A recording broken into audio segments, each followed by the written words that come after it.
ഈ ചാനലിന്റെ വളർച്ച എന്ന് പറയുന്ന സുഹൃത്തുക്കളെ നിങ്ങളുടെ സബ്സ്ക്രിപ്ഷനും അതിനോടൊപ്പം തന്നെ നിങ്ങളുടെ സപ്പോർട്ടുമാണ്. ഒത്തിരി സുഹൃത്തുക്കൾ ഇപ്പോഴും സബ്സ്ക്രൈബ് ചെയ്യാതെ കാണുന്നുണ്ട്. ദയവ് ചെയ്ത് സബ്സ്ക്രൈബ് ചെയ്ത് ഈ ചാനൽ ഒന്ന് സപ്പോർട്ട് ചെയ്യുക, സഹായിക്കുക. നമസ്കാരം, PSC ടുഡേ യൂട്യൂബ് ചാനലിലേക്ക് ഏവർക്കും സ്വാഗതം. സുഹൃത്തുക്കളെ, നമ്മൾ ഇന്ന് നോക്കാൻ പോകുന്നത് കേരള PSC പാഠപുസ്തകങ്ങളിൽ നിന്നും ചോദിച്ചിട്ടുള്ള അല്ലെങ്കിൽ ചോദിക്കാൻ സാധ്യതയുള്ള 100 ചോദ്യങ്ങളും അവയുടെ വിശദീകരണവുമാണ്. അതിന്റെ പാർട്ട് 3 ആണ്. പാർട്ട് 1ഉം പാർട്ട് 2ഉം ഓൾറെഡി നമ്മുടെ ചാനലിൽ അപ്ലോഡ് ആക്കിയിട്ടുണ്ട്. അപ്പോൾ അത് കാണാത്ത സുഹൃത്തുക്കൾക്ക് അതിന്റെ ലിങ്ക് ഡിസ്ക്രിപ്ഷനിൽ കൊടുത്തിരിക്കാം. സുഹൃത്തുക്കൾ ശ്രദ്ധിക്കുക. കേരള PSC പാഠപുസ്തകത്തിൽ നിന്ന് ചോദിച്ച 100 ചോദ്യങ്ങളും അവയുടെ വിശദീകരണം. സുഹൃത്തുക്കളെ, ഇന്ന് നമ്മൾ നോക്കാൻ പോകുന്നത് 5ാം സ്റ്റാൻഡേർഡിലെ അടിസ്ഥാന ശാസ്ത്രത്തിന്റെ ഭാഗം 1 ശ്രദ്ധിക്കുക സുഹൃത്തുക്കളെ, 5ാം സ്റ്റാൻഡേർഡിലെ അടിസ്ഥാന ശാസ്ത്രം ഭാഗം 1 നമ്മൾ നോക്കാൻ പോകുന്നത്. ഇന്ന് എന്താണ് ആ മേഖലയിൽ നിന്നും പഠിക്കേണ്ടതെന്ന് നമുക്കൊന്ന് നോക്കാം. ഇന്ന് നമ്മൾ പ്രധാനമായിട്ടും നോക്കാൻ പോകുന്നത് 2 ചാപ്റ്ററുകളാണ്. ഒന്ന് ഒറ്റയല്ലൊരു ജീവിയും അതുപോലെ തന്നെ വ്യാധികൾ പടരാതിരിക്കാൻ. ഇങ്ങനെ 2 പ്രധാനപ്പെട്ട ചാപ്റ്ററും അതുമായി ബന്ധപ്പെട്ടിട്ട് മാക്സിമം ഏതൊക്കെ രീതിയിൽ PSC ക്വസ്റ്റ്യൻ ചോദിക്കുമോ ആ രീതിയിലുള്ള ക്വസ്റ്റ്യൻസ് ആണ് നമ്മളിവിടെ അറേഞ്ച് ചെയ്തിരിക്കുന്നത്. അപ്പോൾ നമുക്ക് നോക്കാം ഒറ്റയല്ലൊരു ജീവിയും അതുപോലെ തന്നെ വ്യാധികൾ പടരാതിരിക്കാനും ഈ 2 ചാപ്റ്ററിലും എന്തൊക്കെ ചോദ്യങ്ങൾ PSC ചോദിക്കുമെന്ന്. നമുക്ക് ആദ്യം നോക്കാം ഒറ്റയല്ലൊരു ജീവിയും. ഒന്നാമത്തെ ചോദ്യം, ആഹാരത്തിനായി ജീവികൾ പരസ്പരം ആശ്രയിക്കുന്നു. ജീവികളുടെ ഈ പരസ്പര ബന്ധം അറിയപ്പെടുന്ന പേരാണ് ആഹാര ശൃംഖല അല്ലെങ്കിൽ ഫുഡ് വെബ് എന്ന്. ആഹാരത്തിനായിട്ട് ജീവികൾ പരസ്പരം ആശ്രയിക്കുന്നുണ്ട്. ജീവികളുടെ ഈ പരസ്പര ബന്ധം അറിയപ്പെടുന്ന പേരാണ് ആഹാര ശൃംഖല അഥവാ ഫുഡ് വെബ് എന്ന്. ഇതിന് പ്രധാനപ്പെട്ട ഉദാഹരണം നമ്മൾ കുഞ്ഞു ക്ലാസ് മുതലേ പഠിച്ചു തുടങ്ങിയതാണ്. പുല്ല് പുൽച്ചാടി കഴിക്കുന്നു, പുൽച്ചാടിയെ തവള കഴിക്കുന്നു, തവളയെ പാമ്പ് കഴിക്കുന്നു, പാമ്പിനെ ആരാ കഴിക്കുന്നേ? പരുന്ത് കഴിക്കുന്നു. അപ്പൊ ഈ ഉദാഹരണം അതുപോലെ തന്നെ PSC എടുത്ത് ചോദിച്ചിട്ടുണ്ട്. അതുകൊണ്ട് നമുക്ക് പഠിക്കേണ്ടതുണ്ട്. അപ്പോ ആഹാരത്തിനായിട്ട് ജീവികൾ പരസ്പരം ആശ്രയിക്കുന്നുണ്ട്. ജീവികളുടെ ഈ പരസ്പര ബന്ധം അറിയപ്പെടുന്ന പേരാണ് ആഹാര ശൃംഖല അഥവാ ഫുഡ് വെബ്. അതിന് ഉദാഹരണം എന്താ പറഞ്ഞത്? പുല്ല് ആര് കഴിക്കുന്നു? പുൽച്ചാടി കഴിക്കുന്നു, പുൽച്ചാടിയെ തവള കഴിക്കുന്നു, തവളയെ പാമ്പ് കഴിക്കുന്നു, പാമ്പിനെ പരുന്ത് കഴിക്കുന്നു. പ്ലവകങ്ങൾ എന്നാൽ എന്ത്? ജലാശയങ്ങളിൽ സ്വതന്ത്രമായി ഒഴുകി നടക്കുന്ന ചെറു സസ്യങ്ങൾ അറിയപ്പെടുന്ന പേരാണ് പ്ലവകങ്ങൾ. ഇതും PSC ചോദിച്ചിട്ടുണ്ട്. പ്ലവകങ്ങൾ എന്നാൽ എന്താ സുഹൃത്തുക്കളെ? ജലാശയങ്ങളിൽ സ്വതന്ത്രമായി ഒഴുകി നടക്കുന്ന ചെറു സസ്യങ്ങൾ അറിയപ്പെടുന്ന പേരാണ് പ്ലവകങ്ങൾ. എന്താണ്? പ്ലവകങ്ങൾ. സമുദ്ര ആവാസ വ്യവസ്ഥയിലെ ഉൽപാദകരെന്നറിയപ്പെടുന്നത് പ്ലവകങ്ങളാണ്. ഇതായിരുന്നു PSC ചോദിച്ചത്. അതുകൊണ്ട് അത് ഇമ്പോർട്ടൻസ് കൊടുത്ത് പഠിക്കുക. സമുദ്ര ആവാസ വ്യവസ്ഥയിലെ ഉൽപാദകരെന്നറിയപ്പെടുന്നത് ആരാണ്? പ്ലവകങ്ങളാണ്. ആരാണ്? പ്ലവകങ്ങളാണ്. ഒന്നുകൂടി പറയാം സുഹൃത്തുക്കളെ, ശ്രദ്ധിക്കുക. ആഹാരത്തിനായി ജീവികൾ പരസ്പരം ആശ്രയിക്കുന്നു. ജീവികളുടെ ഈ പരസ്പര ബന്ധം അറിയപ്പെടുന്ന പേരാണ് ആഹാര ശൃംഖല അഥവാ ഫുഡ് വെബ്. ഇതിന്റെ പ്രധാനപ്പെട്ട ഉദാഹരണം പുല്ലിനെ പുൽച്ചാടി കഴിക്കുന്നു, പുൽച്ചാടിയെ തവള കഴിക്കുന്നു, തവളയെ പാമ്പ് കഴിക്കുന്നു, പാമ്പിനെ പരുന്ത് കഴിക്കുന്നു. ഇതാണ് PSC ഇത്രയും നാളും ചോദിച്ചിട്ടുള്ള പ്രധാനപ്പെട്ട ഉദാഹരണം. പ്ലവകങ്ങൾ എന്നാൽ എന്തെന്ന് ചോദിച്ചാൽ ജലാശയങ്ങളിൽ സ്വതന്ത്രമായി ഒഴുകി നടക്കുന്ന ചെറു സസ്യങ്ങൾ അറിയപ്പെടുന്ന പേരാണ് പ്ലവകങ്ങള്. സമുദ്ര ആവാസ വ്യവസ്ഥയിലെ ഉൽപാദകരെന്നറിയപ്പെടുന്നത് പ്ലവകങ്ങളാണ്. പഠിക്കുക. കടലിലെ ആഹാര ശൃംഖലാജാലത്തിന് ഉദാഹരണം കണ്ടെത്തുക. നമുക്ക് നോക്കാം എന്താ ഉദാഹരണം എന്ന്. പ്ലവകങ്ങളെ ചെറു മത്സ്യങ്ങൾ കഴിക്കുന്നു. ചെറു മത്സ്യങ്ങളെ അല്പം കൂടി വലിപ്പം കൂടിയ മത്തി കണക്കുള്ള മത്സ്യങ്ങൾ കഴിക്കുന്നു. മത്തിയേക്കാൾ വലിപ്പം കൂടിയ സ്രാവ് ഈ മത്തിയെയും കഴിക്കുന്നു. അപ്പോ കടലിലെ ആഹാര ശൃംഖലാജാലത്തിന് ഉദാഹരണം കണ്ടെത്താൻ ചോദിച്ചു കഴിഞ്ഞാൽ പ്ലവകങ്ങൾ, നമുക്കറിയാം പ്ലവകങ്ങളാണ് കടലിലെ ഉൽപാദകരെന്ന് അറിയപ്പെടുന്നത്. ഈ പ്ലവകങ്ങളെ ആര് കഴിക്കുന്നു? ചെറു മത്സ്യങ്ങൾ കഴിക്കുന്നു. ആ ചെറു മത്സ്യങ്ങളെ അല്പം കൂടി വലിപ്പം കൂടിയ മത്തി കഴിക്കുന്നു. മത്തിയേക്കാൾ വലിപ്പം കൂടിയ സ്രാവ് ഈ മത്തിയെയും കഴിക്കുന്നു. ഇതാണ് കടലിലെ പ്രധാനപ്പെട്ട ആഹാര ശൃംഖലാജാലത്തിന് ഉദാഹരണം എന്ന് പറഞ്ഞു കഴിഞ്ഞാൽ, അടുത്തതായി നമുക്ക് പഠിക്കാനുള്ളതാണ് എന്താണ് ആവാസം എന്ന്. എന്താണ് ആവാസം എന്ന്? നിരവധി ജീവികൾ നിലനിൽപ്പിന് ആവശ്യമായ എല്ലാ ഘടകങ്ങളും അടങ്ങിയ ചുറ്റുപാടിനെ ആവാസം എന്ന പേരിൽ അറിയപ്പെടുന്നു. നിരവധി ജീവികൾക്ക് നിലനിൽപ്പിന് ആവശ്യമായിട്ടുള്ള എല്ലാ ഘടകങ്ങളും അടങ്ങിയിരിക്കുന്ന ചുറ്റുപാടിനെ നമുക്ക് എന്തെന്ന് പറയാം? ആവാസം എന്ന് പറയാം. ആവാസത്തിന് ഉദാഹരണം ചോദിച്ചു കഴിഞ്ഞാല് നമ്മുടെ നാട്ടിൻപുറങ്ങളിലുള്ള വയല്, വനമേഖല, സമുദ്രങ്ങള്, പുൽമേടുകള്, മരുഭൂമി. ഒരിക്കൽ PSC പ്രീവിയസ് ആയി ചോദിച്ചതാണ്, പഠിച്ചോളണേ. ആവാസം എന്നാൽ എന്തെന്ന് ചോദിച്ചാല് നിരവധി ജീവികളുടെ നിലനിൽപ്പിന് ആവശ്യമായിട്ടുള്ള എല്ലാ ഘടകങ്ങളും അടങ്ങിയിട്ടുള്ള ചുറ്റുപാടിനെ ആവാസം എന്നറിയപ്പെടുന്നു. ഉദാഹരണം ചോദിച്ചാൽ വയല് പറയാം, നമുക്ക് വനമേഖല പറയാം, സമുദ്രങ്ങൾ പറയാം, പുൽമേടുകൾ പറയാം, അതുപോലെ മരുഭൂമി പറയാം. മരുഭൂമിയിലും ഒരു ആവാസ വ്യവസ്ഥ വ്യവസ്ഥയുണ്ട്, പഠിച്ചു വെച്ചോളുക. PSC ചോദിച്ച് ഒത്തിരി പേര് ഉത്തരം എഴുതാതെ പോയൊരു പോയിന്റ് ആണ്. അപ്പോ പരിഭൂമിയിലും എന്തുണ്ട്? ഒരു ആവാസ വ്യവസ്ഥയുണ്ട്, പഠിക്കുക. ഒന്നുകൂടി പറയാം സുഹൃത്തുക്കളെ, ശ്രദ്ധിക്കുക. കടലിലെ ആഹാര ശൃംഖലാജാലത്തിന് ഉദാഹരണം കണ്ടെത്താൻ ചോദിച്ചാല് പ്ലവകങ്ങളെ ചെറുമത്സ്യങ്ങൾ കഴിക്കുന്നു. ചെറുമത്സ്യങ്ങളെ അല്പം കൂടി വലിപ്പമുള്ള മത്തി പോലുള്ള മത്സ്യങ്ങൾ കഴിക്കുന്നു. ഈ മത്തിയെ അല്പം കൂടി വലിപ്പമുള്ള സ്രാവ് പോലുള്ള മത്സ്യങ്ങൾ കഴിക്കുന്നു. ഇതാണ് കടലിലെ ആഹാര ശൃംഖലാജാലം എന്ന് പറഞ്ഞു കഴിഞ്ഞാൽ പഠിക്കുക. ആവാസം എന്നാൽ എന്തെന്നാണ് നമ്മൾ രണ്ടാമത് നോക്കിയത്. നിരവധി ജീവികൾക്ക് നിലനിൽപ്പിന് ആവശ്യമായിട്ടുള്ള എല്ലാ ഘടകങ്ങളും അടങ്ങിയിട്ടുള്ള ചുറ്റുപാടിനെ ആവാസം എന്ന പേരിൽ അറിയപ്പെടുന്നു. അതിന് ഉദാഹരണങ്ങൾ എന്തൊക്കെയാ? വയല്, വനമേഖല, സമുദ്രങ്ങള്, പുൽമേടുകള്, മരുഭൂമി എടുത്ത് പഠിക്കണം. PSC പ്രീവിയസ് ആയി ചോദിച്ചിട്ടുണ്ട്. ആറാമത്തെ ചോദ്യം, താഴെ പറയുന്ന പ്രസ്താവനകളിൽ ശരിയായത് കണ്ടെത്തുക. നമുക്ക് പ്രസ്താവനകൾ നോക്കാം സുഹൃത്തുക്കളെ. ഒന്നാമത്തെ പ്രസ്താവന, ഒരു ആവാസ വ്യവസ്ഥയിൽ സസ്യാഹാരികളുടെയും മാംസാഹാരികളുടെയും എണ്ണം ആരോഗ്യമായി നിലനിർത്തുന്നത് ഓരോ കണ്ണിയിലെയും ജീവികൾക്ക് പങ്കുണ്ട്. ഇത് ശരിയാണോ തെറ്റാണോ? നമുക്ക് നോക്കാം സുഹൃത്തുക്കളെ. എക്സാമ്പിൾ ആയിട്ട് പറഞ്ഞാല്, നമ്മുടെ വീട്ടിന് തൊട്ടടുത്ത് ഒരു വയലുണ്ട് എന്ന് കരുതുക. ആ വയലിൽ ധാരാളം പുല്ല് കാണുമല്ലോ. ഈ പുല്ലിനെ തിന്നാൻ ആര് വരും? പുൽച്ചാടി വരും അല്ലെ? പുല്ലിനെ തിന്നാനായിട്ട് പുൽച്ചാടി വരും. ഈ പുൽച്ചാടി ആര് കഴിക്കും? തവള കഴിക്കും. അതുപോലെ തവളയെ പാമ്പിനെ എന്ത് കഴിക്കുന്നു എന്ന് പറഞ്ഞു? നമ്മള് പരുന്ത് കഴിക്കുന്നു എന്ന് പറഞ്ഞു. അപ്പൊ ഇതൊരു ആഹാര ശൃംഖലയായി. എന്നാൽ ഈ ആഹാര വ്യവസ്ഥയിൽ നമ്മുടെ തവള കരുതുവാണ്, ഇനി മുതൽ ഞാൻ പുൽച്ചാടിയെ കഴിക്കില്ല എന്ന്. അപ്പൊ അവിടെ എന്താ സംഭവിക്കുന്നത്? പുൽച്ചാടികൾ അവിടെ പെറ്റുപെരുകും അല്ലെ? കാരണം എന്താ? പുൽച്ചാടികളെ കഴിക്കുന്ന തവളകള് അന്ന് മുതൽ പുൽച്ചാടികളെ കഴിക്കുന്നില്ല എന്നങ്ങ് വിചാരിച്ചു കഴിഞ്ഞാല് പുൽച്ചാടികളുടെ എണ്ണം വളരെയധികം വർദ്ധിക്കും. അതോടുകൂടി അവിടെയുള്ള സസ്യത്തിന്റെ അളവ് എന്ത് ചെയ്യും? അല്ലെങ്കിൽ പുല്ലിന്റെ അളവ് എന്ത് ചെയ്യും? വളരെയധികം കുറയും. അതോടുകൂടി ആ ആഹാര വ്യവസ്ഥ തന്നെ നശിച്ചു പോകും അല്ലെ?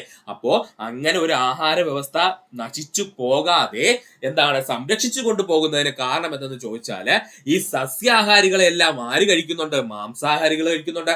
അതേ മാംസാഹാരികൾ തന്നെ മറ്റു മാംസാഹാരികൾ എന്ത് ചെയ്യുന്നുണ്ട്? ഭക്ഷണമാക്കുന്നുണ്ട്. ഇത് എങ്ങനെയാണ് നടക്കുന്നതെന്ന് ചോദിച്ചാൽ ആരോഗ്യകരമായ രീതിയിലാണ് നടക്കുന്നത്. എന്ന് വെച്ചാൽ ഇപ്പോ ഒരു തവള വന്നിട്ട് ഒരു 1000 പുൽച്ചാടിയെ ഒന്നിച്ചു പിടിച്ച് കഴിക്കുന്നില്ല കേട്ടോ. അപ്പൊ അവിടെ വന്നാലും എന്ത് സംഭവിക്കും? അവിടെ ആഹാര ശൃംഖലയിൽ വ്യത്യാസം വരും. അപ്പോ ആവശ്യമുള്ളതിനെ മാത്രം എന്ത് ചെയ്യുന്നു? നിലനിർത്തുകയും ആവശ്യത്തിൽ കൂടുതലുള്ളതിനെ എന്ത് ചെയ്യുന്നു? ഭക്ഷിച്ചു തീർക്കുകയും ചെയ്യുന്നു. എന്തിനകത്താണ്? നമ്മുടെ ആഹാര ശൃംഖലയിൽ. അതുകൊണ്ട് തന്നെ ഈ ഒന്നാമത് പറഞ്ഞിരിക്കുന്ന പോയിന്റ് ശരിയാണ്. രണ്ടാമത്തെ പോയിന്റ് കടക്കാം.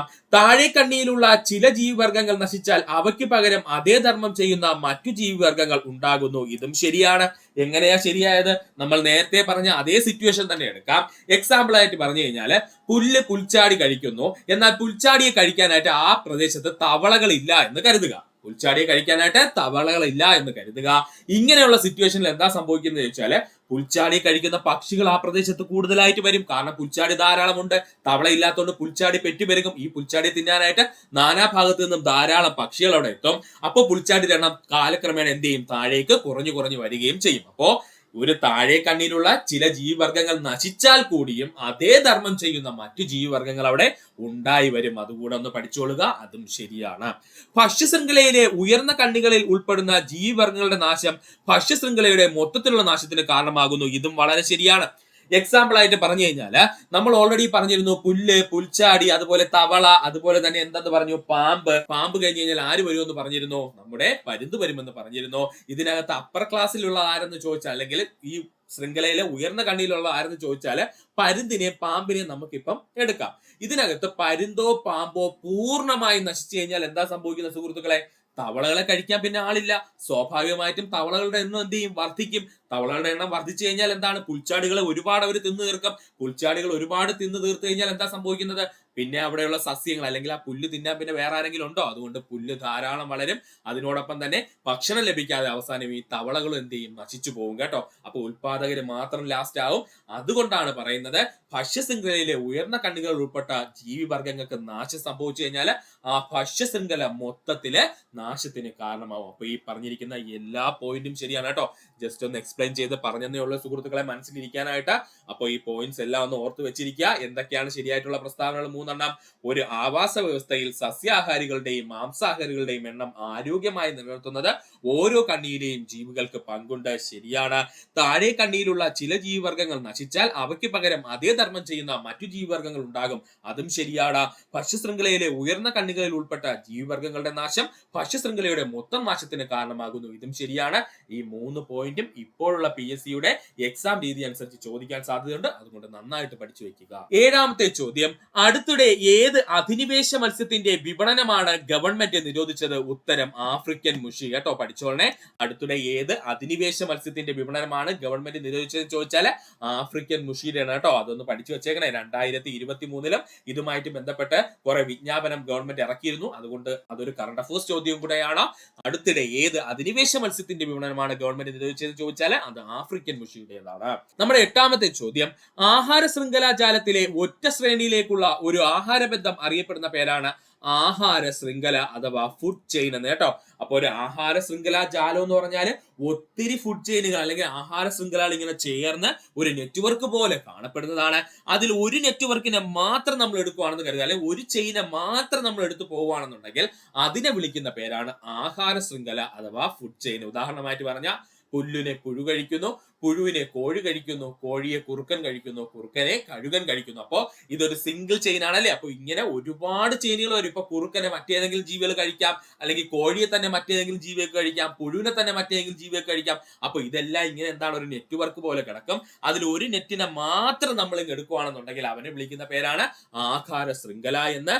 ഉദാഹരണം ചോദിച്ചാൽ പുല്ലിനെ ആര് കഴിക്കുന്നു? പുഴു കഴിക്കുന്നു. പുഴുവിനാരാ? കോഴി കഴിക്കുന്നു. കോഴിയെ കുറുക്കൻ കഴിക്കുന്നു, കുറുക്കനെ കഴുകൻ കഴിക്കുന്നു. ഇതും PSC പ്രീവിയസ് ആയി ചോദിച്ചിട്ടുള്ള ഉദാഹരണമാണ്, പഠിക്കുക. സസ്യങ്ങൾക്ക് ആഹാരം നിർമ്മിക്കാൻ ആവശ്യമായ ഘടകങ്ങളാണ് ജലം, ലവണം, സൂര്യപ്രകാശം, കാർബൺ ഡൈ ഓക്സൈഡ്. നമുക്ക് എല്ലാവർക്കും അറിയാവുന്ന പോയിന്റ് ആണ്, ഒന്ന് റിപ്പീറ്റ് ചെയ്ത് പറഞ്ഞതേ ഉള്ളൂ. സസ്യങ്ങൾക്ക് ആഹാരം നിർമ്മിക്കാൻ ആവശ്യമായ ഘടകങ്ങൾ ഏതൊക്കെയാ? ജലം, ലവണങ്ങൾ, സൂര്യപ്രകാശം, കാർബൺ ഡൈ ഓക്സൈഡ്. ഒന്നുകൂടി പറയാം സുഹൃത്തുക്കളെ, ശ്രദ്ധിക്കുക. അടുത്തിടെ ഏത് അധിനിവേശ മത്സ്യത്തിന്റെ വിപണനമാണ് ഗവൺമെന്റ് നിരോധിച്ചതെന്ന് ചോദിച്ചാൽ ആഫ്രിക്കൻ മുഷിയുടെ. ആഹാര ശൃംഖലാ ജാലത്തിലെ ഒറ്റ ശ്രേണിയിലുള്ള ഒരു ആഹാരബന്ധം അറിയപ്പെടുന്ന പേരാണ് ആഹാര ശൃംഖല അഥവാ ഫുഡ് ചെയിൻ എന്ന്. ഉദാഹരണം ചോദിച്ചാൽ പുല്ലിനെ പുഴു കഴിക്കുന്നു, പുഴുവിനെ കോഴി കഴിക്കുന്നു, കോഴിയെ കുറുക്കൻ കഴിക്കുന്നു, കുറുക്കനെ കഴുകൻ കഴിക്കുന്നു. ഓർക്കുക, സസ്യങ്ങൾ ആഹാരം നിർമ്മിക്കാൻ ആവശ്യമായ ഘടകങ്ങൾ ഏതാണ്? ജലം, ലവണങ്ങൾ, സൂര്യപ്രകാശം, കാർബൺ ഡൈ ഓക്സൈഡ്. 10ാമത്തെ ചോദ്യം, എന്താണ് പ്രകാശ സംശ്ലേഷണം? നമുക്ക് എല്ലാവർക്കും അറിയാവുന്ന പോയിന്റ് ആണ് പ്രകാശ സംശ്ലേഷണം. സൂര്യപ്രകാശത്തിന്റെ സാന്നിധ്യത്തിൽ കാർബൺ ഡൈ ഓക്സൈഡും ജലം എന്നിവ ഉപയോഗിച്ച് സസ്യങ്ങൾ ആഹാരം നിർമ്മിക്കുന്ന പ്രക്രിയ അറിയപ്പെടുന്ന പേരാണ് പ്രകാശ സംശ്ലേഷണം. എന്താ പ്രകാശ സംശ്ലേഷണം എന്ന് പറഞ്ഞു കഴിഞ്ഞാല് സൂര്യപ്രകാശത്തിന്റെ സാന്നിധ്യത്തില് കാർബൺ ഡൈ ഓക്സൈഡും ജലം എന്നിവ ഉപയോഗിച്ച് സസ്യങ്ങൾ ആഹാരം നിർമ്മിക്കുന്ന പ്രക്രിയ അറിയപ്പെടുന്ന പേരാണ് പ്രകാശ സംശ്ലേഷണം. ആഹാരം സസ്യങ്ങൾ എവിടെയാ പാകം ചെയ്യുന്നത്? അവരുടെ ഇലകളിൽ വെച്ച്. അതുകൂടെ ഒന്ന് ഓർത്ത് വെച്ചോളണേ. അപ്പൊ സൂര്യപ്രകാശത്തിന്റെ സാന്നിധ്യത്തില് കാർബൺ ഡൈ ഓക്സൈഡും ജലം എന്നിവ ഉപയോഗിച്ച് സസ്യങ്ങൾ അവരുടെ ഇലകളിൽ ആഹാരം നിർമ്മിക്കുന്ന പ്രക്രിയ അറിയപ്പെടുന്ന പേരാണ് പ്രകാശ സംശ്ലേഷണം. പ്രകാശ സംശ്ലേഷണത്തിന് ആവശ്യമായ ഊർജം സസ്യങ്ങൾക്ക് ലഭിക്കുന്നത് സൂര്യപ്രകാശത്തിൽ നിന്നും. ഇത് പണ്ട് കാലത്ത് PSC പ്രീവിയസ് ആയി ഒരുപാട് തവണ ചോദിച്ച ചോദ്യമാണ്. പ്രകാശ സംശ്ലേഷണത്തിന് ആവശ്യമായ ഊർജം സസ്യങ്ങൾക്ക് ലഭിക്കുന്നത് എവിടെ നിന്നാണ്? സൂര്യപ്രകാശത്തിൽ നിന്നുമാണ്. സസ്യങ്ങൾക്ക് ആഹാരം നിർമ്മിക്കുവാൻ സഹായിക്കുന്ന ഇലകളിൽ കാണപ്പെടുന്ന വർണ്ണവസ്തു ഹരിതകം അഥവാ ക്ലോറോഫില്ല്. ഒരുപാട് തവണ PSC പ്രീവിയസ് ആയി ചോദിച്ച ചോദ്യം. സസ്യങ്ങൾക്ക് ആഹാരം നിർമ്മിക്കുവാൻ സഹായിക്കുന്ന ഇലകളിൽ കാണപ്പെടുന്ന വർണ്ണവസ്തു ഏത് എന്ന് ചോദിച്ചു കഴിഞ്ഞാൽ അത് ഹരിതകം അഥവാ ക്ലോറോഫില്ലാണ്. ഹരിതകം അഥവാ ക്ലോറോഫില്ലാണ്. ഒന്നുകൂടി പറയാം സുഹൃത്തുക്കളെ, ശ്രദ്ധിക്കുക. എന്താണ് പ്രകാശ സംശ്ലേഷണം എന്ന് ചോദിച്ചു കഴിഞ്ഞാൽ സൂര്യപ്രകാശത്തിന്റെ സാന്നിധ്യത്തിൽ കാർബൺ ഡൈ ഓക്സൈഡും ജലം എന്നിവ ഉപയോഗിച്ച് സസ്യങ്ങൾ അവരുടെ ഇലകളിൽ വെച്ച് ആഹാരം നിർമ്മിക്കുന്ന പ്രക്രിയ അറിയപ്പെടുന്ന പേരാണ് പ്രകാശ സംശ്ലേഷണം. പ്രകാശ സംശ്ലേഷണത്തിന് ആവശ്യമായ ഊർജം സസ്യങ്ങൾക്ക് ലഭിക്കുന്നത് സൂര്യപ്രകാശത്തിൽ നിന്നും. സസ്യങ്ങൾക്ക് ആഹാരം നിർമ്മിക്കുവാൻ സഹായിക്കുന്ന ഇലകളിൽ കാണപ്പെടുന്ന വർണ്ണവസ്തു ഹരിതകം അഥവാ ക്ലോറോഫില്ലാണ്. പഠിക്കുക. സസ്യങ്ങൾ പ്രകാശ സംശ്ലേഷണ ഫലമായി പുറത്തുവിടുന്ന വാതകം ഓക്സിജൻ. വീണ്ടും വന്നിരിക്കുന്നു പ്രീവിയസ് ക്വസ്റ്റ്യൻ. സസ്യങ്ങൾ പ്രകാശ സംശ്ലേഷണത്തിന്റെ ഫലമായി പുറത്തുവിടുന്ന വാതകം ഓക്സിജൻ ആണ്. സസ്യങ്ങളുടെ ഇലകൾക്കും പൂക്കൾക്കും ചുവന്ന നിറം നൽകുന്ന വർണ്ണകം ആന്തോസയാനിൻ. പഠിച്ചോളനെ, ഇമ്പോർട്ടന്റ് ആണ്. സസ്യങ്ങളുടെ ഇലകൾക്കും പൂക്കൾക്കും ചുവപ്പ് നിറം നൽകുന്ന വർണ്ണകം ഏതാണ്? ആന്തോസയാനിൻ ആണ്. ഇതും പ്രീവിയസ് ക്വസ്റ്റ്യൻ ആണ്. സസ്യങ്ങളുടെ ഇലകൾക്കും പൂക്കൾക്കും ഓറഞ്ച് നിറം നൽകുന്ന വർണ്ണകമാണ് കരോട്ടിൻ. സസ്യങ്ങളുടെ ഇലകൾക്കും പൂക്കൾക്കും ഓറഞ്ച് നിറം നൽകുന്ന വർണ്ണകം ചോദിച്ചാൽ അത് കരോട്ടിൻ ആണ്. സസ്യങ്ങളുടെ ഇലകൾക്കും പൂക്കൾക്കും മഞ്ഞ നിറം നൽകുന്ന വർണ്ണകം ചോദിച്ചാൽ അത് സാന്തോഫിൽ ആണ്. സസ്യങ്ങളുടെ ഇലകൾക്കും പൂക്കൾക്കും മഞ്ഞ നിറം നൽകുന്ന വർണ്ണകം ചോദിച്ചു കഴിഞ്ഞാൽ അത് ആരാണ്? സാന്തോഫിൽ ആണ്. ഇത് മൂന്നും PSCയുടെ പ്രീവിയസ് ക്വസ്റ്റ്യൻ ആണ്. ഒന്നുകൂടി പറഞ്ഞു തരാം, ശ്രദ്ധിക്കുക സുഹൃത്തുക്കളെ. സസ്യങ്ങളുടെ ഇലകൾക്കും പൂക്കൾക്കും ചുവപ്പ് നിറം നൽകുന്ന വർണ്ണകം എന്ന് ചോദിച്ചാൽ അത് ആന്തോസയാനിൻ ആണ്. സസ്യങ്ങളുടെ ഇലകൾക്കും പൂക്കൾക്കും ഓറഞ്ച് നിറം നൽകുന്ന വർണ്ണകം ചോദിച്ചാൽ അത് കരോട്ടിൻ ആണ്. സസ്യങ്ങളുടെ ഇലകൾക്കും പൂക്കൾക്കും മഞ്ഞ നിറം നൽകുന്ന വർണ്ണകം ചോദിച്ചാൽ അത് സാന്തോഫിൽ ആണ്. പഠിക്കുക. അന്തരീക്ഷത്തിൽ ഏറ്റവും കൂടുതൽ കാണപ്പെടുന്ന വാതകം നൈട്രജൻ. എത്ര പെർസെന്റേജാ? 78%. ഇതും PSC പ്രീവിയസ് ആണ്. അന്തരീക്ഷത്തിൽ ഏറ്റവും കൂടുതൽ കാണപ്പെടുന്ന വാതകം ചോദിച്ചു കഴിഞ്ഞാൽ അത് നൈട്രജൻ ആണ്. നൈട്രജൻ എത്ര ശതമാനമാ? 78%. അന്തരീക്ഷത്തിൽ രണ്ടാമതായി ഏറ്റവും കൂടുതൽ കാണപ്പെടുന്ന വാതകം ഓക്സിജൻ ആണ്. 21%. അന്തരീക്ഷത്തിൽ രണ്ടാമതായി ഏറ്റവും കൂടുതൽ കാണപ്പെടുന്ന വാതകം ഓക്സിജൻ ആണ്. എത്ര പെർസെന്റേജ് ആണ്? 21%. പഠിക്കുക. ഒന്നുകൂടി പറയാം സുഹൃത്തുക്കളെ. സസ്യങ്ങൾക്ക് പ്രകാശ സംശ്ലേഷണ ഫലമായി പുറത്തുവിടുന്ന വാതകം ഓക്സിജൻ. സസ്യങ്ങളുടെ ഇലകൾക്കും പൂക്കൾക്കും ചുവപ്പ് നിറം നൽകുന്ന വർണ്ണകം ആന്തോസയാനിൻ. സസ്യങ്ങളുടെ ഇലകൾക്കും പൂക്കൾക്കും ഓറഞ്ച് നിറം നൽകുന്ന വർണ്ണകം കരോട്ടിനാണ്. സസ്യങ്ങളുടെ ഇലകൾക്കും പൂക്കൾക്കും മഞ്ഞ നിറം നൽകുന്ന വർണ്ണകം സാന്തോഫിൽ ആണ്. അന്തരീക്ഷത്തിൽ ഏറ്റവും കൂടുതൽ കാണപ്പെടുന്ന വാതകം നൈട്രജൻ ആണ്. എത്ര പെർസെന്റേജാ? 78% ആണത്. അന്തരീക്ഷത്തിൽ രണ്ടാമതായി ഏറ്റവും കൂടുതൽ കാണപ്പെടുന്ന വാതകം ഓക്സിജൻ ആണ്. ഓക്സിജൻ അളവ് എത്രയാ? 21%. പഠിക്കുക. 19ാമത്തെ ചോദ്യം. താഴെ പറയുന്നവയിൽ ശരിയായ പ്രസ്താവന ഏതൊക്കെയാണ്? നമുക്ക് നോക്കാം പ്രസ്താവനകൾ ഏതൊക്കെയാണ്. സസ്യങ്ങളിൽ ശ്വസനം നടക്കുന്നുണ്ട്. സസ്യങ്ങളിൽ ശ്വസനം നടക്കുന്നുണ്ട്. ശരിയാണ്. ജീവനുള്ള എല്ലാ വർഗത്തിനും എന്ത് നടക്കുന്നുണ്ട്? ശ്വസനം നടക്കുന്നുണ്ട്. ഏതൊരു വസ്തുവിനും ജീവനുണ്ടോ എങ്കിൽ അതിൽ ശ്വസനം നടന്നിരിക്കും. അപ്പോൾ സസ്യങ്ങളും ശ്വസിക്കുന്നുണ്ട്. അപ്പോൾ സസ്യങ്ങളിൽ ശ്വസനം എന്ത് ചെയ്യുന്നുണ്ട്? നടക്കുന്നുണ്ട്. എല്ലാ ജീവികളും ശ്വസനത്തിനായി ഉപയോഗിക്കുന്ന വാതകം ഓക്സിജൻ ആണ്. ശരിയാണല്ലേ? എല്ലാ ജീവികളും ശ്വസനത്തിനായി ഉപയോഗിക്കുന്ന വാതകം ഓക്സിജൻ ആണ്. അതുകൊണ്ടാണ് ശ്വസനവാതകം എന്നറിയപ്പെടുന്നത് ഓക്സിജൻ ആണ്. ശ്വസനവാതകം എന്നറിയപ്പെടുന്നത് ഓക്സിജൻ ആണ്. എല്ലാ ജീവികളും ശ്വസനത്തിനായിട്ട് എന്ത് ഉപയോഗിക്കുന്നുണ്ട്? ഓക്സിജൻ ഉപയോഗിക്കുന്നുണ്ട്. അതും ശരി തന്നെയാണ്. ശ്വസന ഫലമായി സസ്യങ്ങൾ ഉണ്ടാകുന്ന കാർബൺ ഡൈ ഓക്സൈഡ് പകൽ സമയത്ത് പ്രകാശ സംശ്ലേഷണത്തിന് ഉപയോഗപ്പെടുത്തുന്നു. വളരെ ശരിയായിട്ടൊരു പോയിന്റ് ആണ് കേട്ടോ. ശ്വസന ഫലമായിട്ട് സസ്യങ്ങളിൽ ഉണ്ടാകുന്ന കാർബൺ ഡൈ ഓക്സൈഡ് പകൽ സമയങ്ങളിലാണെങ്കിൽ അവന്മാർ എന്തിനു ഉപയോഗിക്കുന്നു? പ്രകാശ സംശ്ലേഷണം എന്ത് ചെയ്യുന്നു? ഉപയോഗിക്കുന്നു. വായു ഇലകളിലൂടെ സസ്യത്തിനകത്തേക്ക് പ്രവേശിക്കുന്നു. വായു ഇലകളിലൂടെയാണ് സസ്യത്തിനകത്തേക്ക് പ്രവേശിക്കുന്നത്. അതും ശരിയാണ്. അപ്പോ ഈ പറഞ്ഞിരിക്കുന്ന 4 പോയിന്റും ശരിയാണ്. ഒന്നുകൂടി പറയാം സുഹൃത്തുക്കൾ, ശ്രദ്ധിക്കുക. താഴെ പറയുന്ന ശരിയായ പ്രസ്താവനകളാണ് നമ്മൾ പറഞ്ഞത്. ഏതൊക്കെയാ? സസ്യങ്ങളിൽ ശ്വസനം നടക്കുന്നുണ്ട്. ജീവനുള്ള ഏതൊരു വസ്തുവും എന്ത് ചെയ്യുന്നുണ്ട്? ശ്വസിക്കുന്നുണ്ട്. ഓർക്കുക. എല്ലാ ജീവികളും ശ്വസനത്തിനായി ഉപയോഗിക്കുന്ന വാതകം ഓക്സിജൻ ആണ്. ശരിയാണ്. എല്ലാ ജീവികളും ശ്വസനത്തിനായി ഉപയോഗിക്കുന്ന വാതകം ഏതാണ്? ഓക്സിജൻ ആണ്. ശ്വസന ഫലമായി സസ്യങ്ങൾ ഉണ്ടാകുന്ന കാർബൺ ഡൈ ഓക്സൈഡ് പകൽ സമയത്ത് പ്രകാശ സംശ്ലേഷണത്തിന് ഉപയോഗിക്കുന്നു. അതും ശരിയായിട്ടുള്ള പോയിന്റ് ആണ്. വായു ഇലകളിലൂടെയാണ് സസ്യത്തിനകത്തേക്ക് പ്രവേശിക്കുന്നത്. അതും ശരിയാണ്. വായു ഇലകളിലൂടെയാണ് സസ്യത്തിനകത്തേക്ക് പ്രവേശിക്കുന്നത്. പഠിക്കുക. 20ാമത്തെ ചോദ്യം. കണ്ണുകൊണ്ട് നേരിട്ട് കാണാൻ കഴിയാത്ത വസ്തുക്കളെ വലുതായി കാണാൻ ഉപയോഗിക്കുന്ന ഉപകരണം മൈക്രോസ്കോപ്പ് ആണ്. നമുക്ക് എല്ലാവർക്കും അറിയാവുന്ന പോയിന്റ്. ജസ്റ്റ് ഒന്ന് പറഞ്ഞതേ ഉള്ളൂ. കണ്ണുകൊണ്ട് നേരിട്ട് കാണാൻ കഴിയാത്ത വസ്തുക്കളെ വലുതായി കാണാൻ ഉപയോഗിക്കുന്ന ഉപകരണമാണ് മൈക്രോസ്കോപ്പ്. സസ്യങ്ങളിലെ വാതക വിനിമയത്തിന് സഹായിക്കുന്ന ഇലകളിലെ ഭാഗമാണ് സ്റ്റൊമാറ്റ. ഇതും PSC പ്രീവിയസ് ആയി ചോദിച്ചതാണ്. പഠിച്ചോളനെ. സസ്യങ്ങളിലെ വാതക വിനിമയത്തിന് സഹായിക്കുന്ന ഇലകളിലെ ഭാഗം അറിയപ്പെടുന്ന പേരാണ് സ്റ്റൊമാറ്റ. പ്രകാശ സംശ്ലേഷണത്തിന്റെ ഭാഗമായി ഓക്സിജൻ പുറന്തള്ളപ്പെടുന്ന ഇലയിലെ ഭാഗം ചോദിച്ചാൽ അതും സ്റ്റൊമാറ്റയാണ്. പ്രകാശ സംശ്ലേഷണത്തിന്റെ ഭാഗമായിട്ട് ഓക്സിജൻ പുറന്തള്ളപ്പെടുന്ന ഇലയിലെ ഭാഗം ചോദിച്ചാലും അത് സ്റ്റൊമാറ്റയാണ്. പഠിക്കുക. വാസസ്ഥലത്തിനായി മാത്രം ആതിഥേയ സസ്യങ്ങളെ ആശ്രയിക്കുന്ന സസ്യങ്ങൾ അറിയപ്പെടുന്ന പേരാണ് എപ്പിഫൈറ്റുകൾ. ഇതും PSC പ്രീവിയസ് ആയി ചോദിച്ചതാണ്. വാസസ്ഥലം, അതായത് താമസിക്കുന്നതിന് വേണ്ടി മാത്രം ആതിഥേയ സസ്യങ്ങളെ ആശ്രയിക്കുന്ന സസ്യങ്ങൾ അറിയപ്പെടുന്ന പേരാണ് എപ്പിഫൈറ്റുകൾ.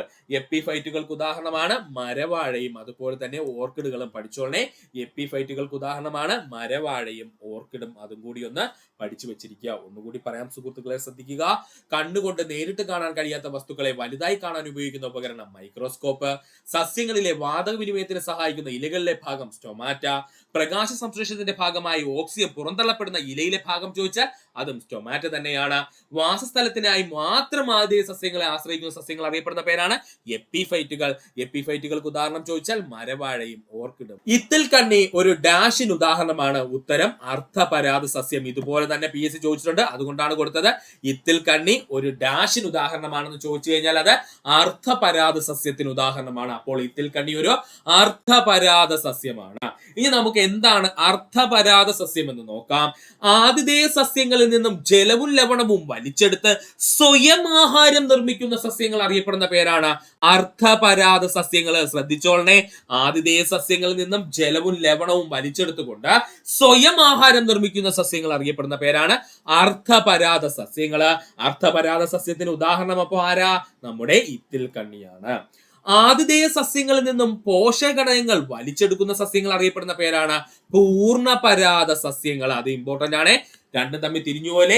ആതിഥേയ സസ്യങ്ങളിൽ നിന്നും പോഷകഘടകങ്ങൾ വലിച്ചെടുത്ത് ജീവിക്കുന്ന സസ്യങ്ങൾ അറിയപ്പെടുന്ന പേരാണ് പൂർണ്ണപരാഗ സസ്യങ്ങൾ. അതായത് ഈ അർത്ഥപരാഗ സസ്യങ്ങളാണെങ്കിൽ എന്താ ചെയ്യുന്നത്? ആതിഥേയരായ സസ്യം അല്ലെങ്കിൽ ഈ അർത്ഥപരാഗം വളരുന്ന സസ്യത്തിൽ നിന്നും ജലവും ലവണവും അവൻ അങ്ങ് അടിച്ചു മാറ്റും. എന്നിട്ട് എന്ത് ചെയ്യും? അവൻ സ്വന്തമായിട്ട് ആഹാരം പാകം ചെയ്ത് അവന്റെ ശരീരത്തിന് ആവശ്യമായിട്ടുള്ള ഊർജ്ജം ഉത്പാദിപ്പിക്കും. ഓക്കെയാണ്.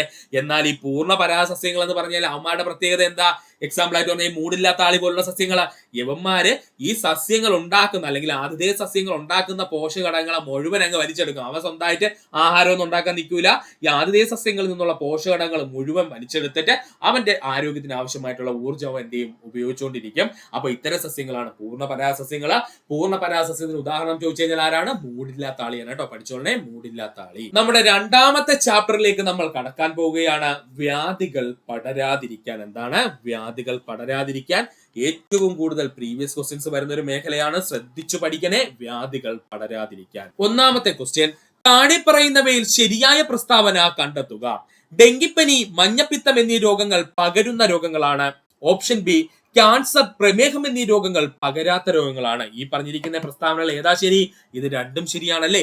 ഡെങ്കിപ്പനി, മഞ്ഞപ്പിത്തം എന്നീ രോഗങ്ങൾ പകരുന്ന രോഗങ്ങൾ അല്ലെങ്കിൽ പകർച്ചവ്യാധികളായിട്ടുള്ള രോഗങ്ങളാണ് ആരെന്ന് പറയുന്നത്?